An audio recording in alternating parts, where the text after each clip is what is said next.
passer de l'autre côté de l'écran. Je pose la question du coup aux joueurs du chat. Qu'est-ce qui vous ferait passer derrière le paravent de MJ? Votre réponse qui peut être aussi attendue de votre part. Qu'est-ce qui vous fait peur ou qui vous empêche de passer derrière le paravent de MJ? Les deux m'intéressent. On va continuer un petit peu à parler, le temps qu'il y ait quelques retours. Et pour les MJ qui sont là, aussi nous partager qu'est-ce qui vous a fait passer derrière l'écran. Ça peut être aussi intéressant. D'ailleurs, on va en profiter parce que je vais détourner la question, mais un peu plus pour toi, et tu pourras me la poser après, évidemment, si tu le souhaites. Non, ça va être un piège. Non, ça va. Pour une fois, ce n'est pas un piège.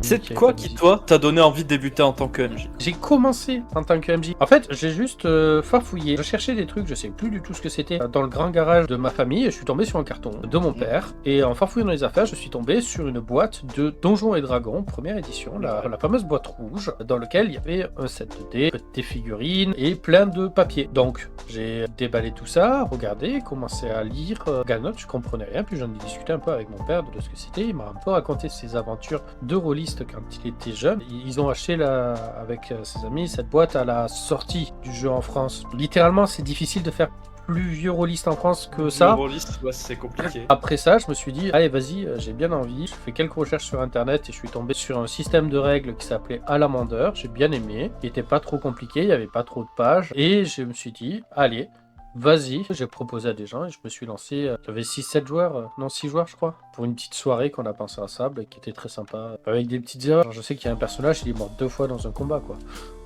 Le personnage est mort, il a été ressuscité par